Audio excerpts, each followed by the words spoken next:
Alright everyone, so in this video here, I finally got one, and that is the Nintendo 64 controller through the Nintendo store for the Nintendo Switch Online expansion pass.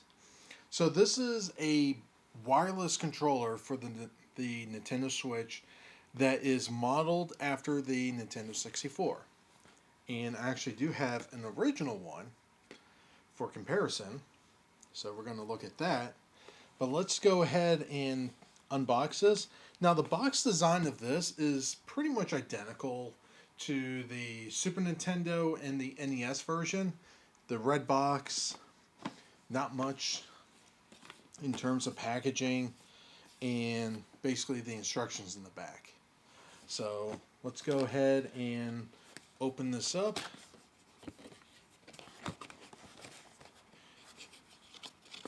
And go ahead and slide this out.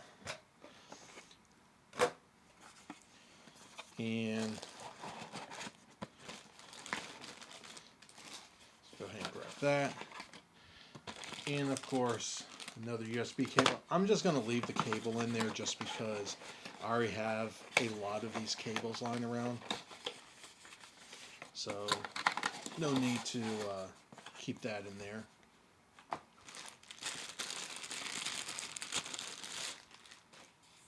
And there's the controller. So just for comparison's sakes, here they are next to each other. Actually, you know what? I'm going to turn on my other lights here.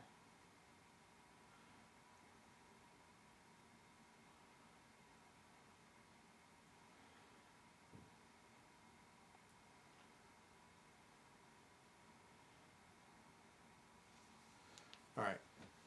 So this is the new one, and this is the original one. So if we look at it on the visual side of things, they are pretty close. The color looks to be about the same. One difference I can tell is these original ones, they have like a little hole in the center of the control stick, whereas the new one is filled in. So if I go in like that, you can kind of see the hole there, versus this new one. It's not it's filled in. So let's take a look at the controller itself. Now, there's a lot of people online, and a lot of videos online actually, where they always get confused on how to use this controller. There are essentially 3 different ways to hold the controller, and I'm actually going to demonstrate that to you. So basically the default way in the majority of the N64 games, you hold the control like this. There are games where you do like this, and there are some where you do like this. There's even some games where you actually use 2 controllers and you hold it like this.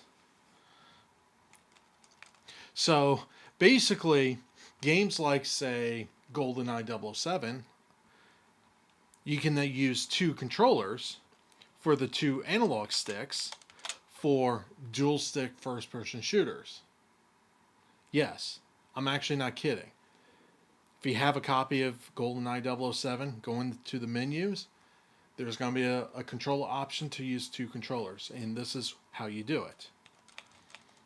Now, if we take a look how the control looks, if we go under in the back here, you got your Z trigger. And on the back here, now of course this part here is going to be filled in, but here you got your home button, your share button, you got your ZR, your sync button, and of course your lights.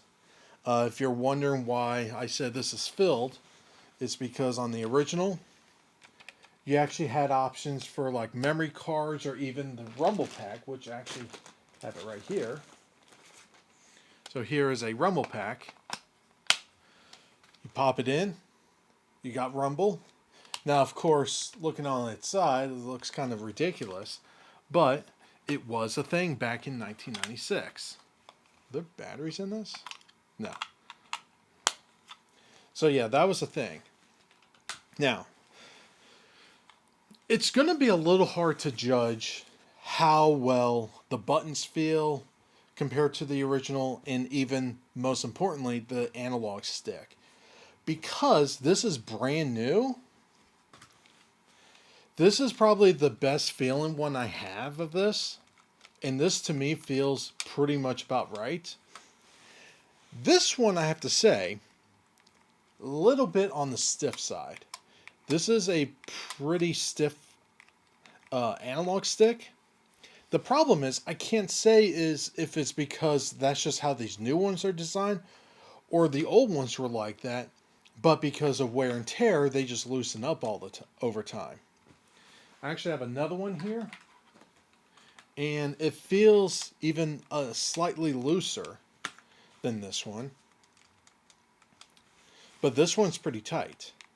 Now, another thing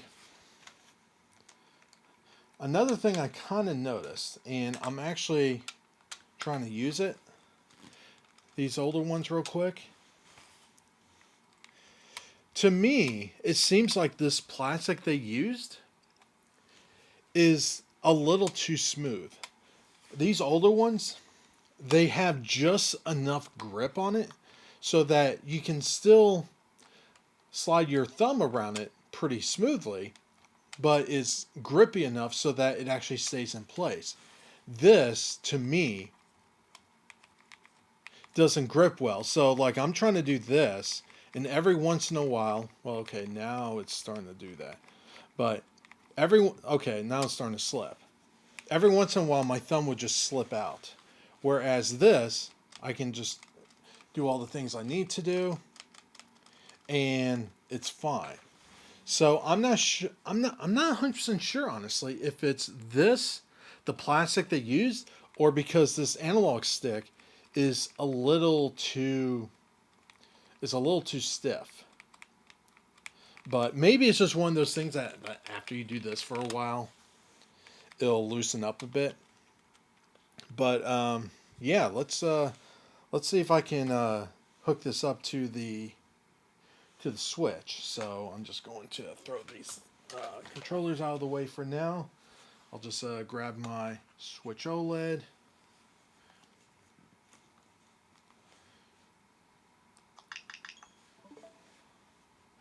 And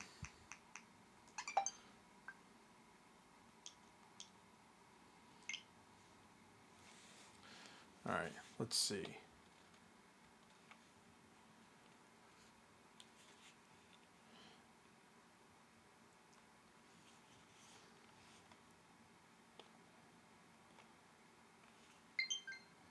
All right, it's paired, and yes, it actually does show the Nintendo 64 icon.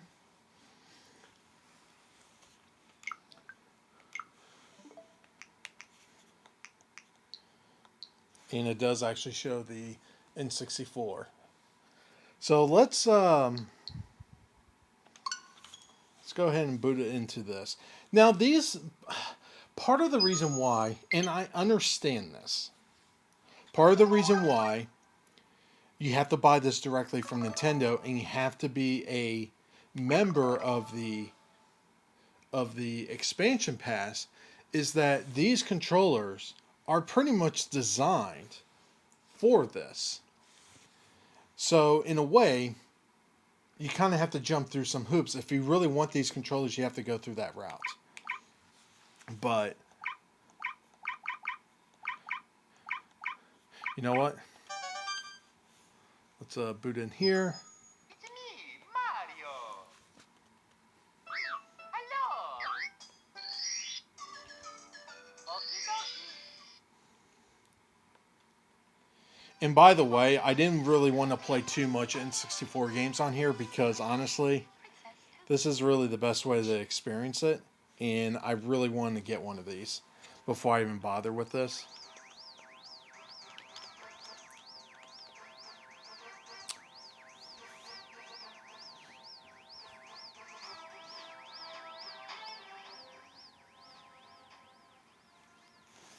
All right.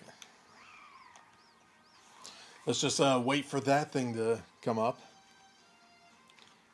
But yeah, I mean, in terms of weight, there is some weight to this.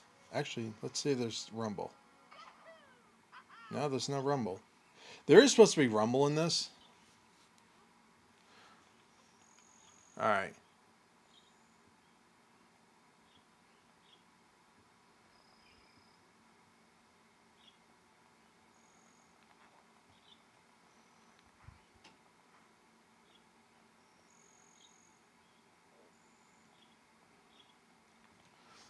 Okay, so at least the function of the control stick is proper. And what do I mean by that? One of the problems when it comes to third party N64 controllers is that the control stick they use is not really a true 360 degree, it's more of a designated points. Whereas, you know, you can push forward a little and you can see Mario walking. You can push all the way and he starts to run. However, when it comes to like turning, some third-party controllers does not do this correctly, and then that will cause your character to essentially snap into the different degrees. So the fact that this is proper is a good thing.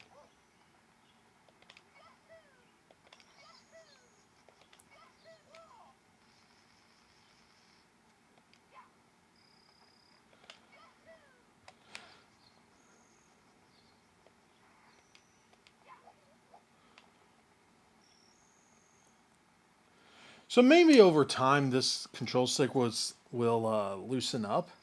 It is a little too stiff for my liking out of the box, but the buttons themselves, the D-pad, actually feels fine to me. Um, you know, if we compare it to this, it feels, it pretty much feels identical.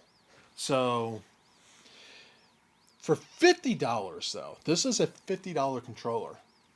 It is a very niche product, and that's part of the reason why you can only buy it through Nintendo. Though you can go on eBay and just pay a scalper's price. But in all honesty,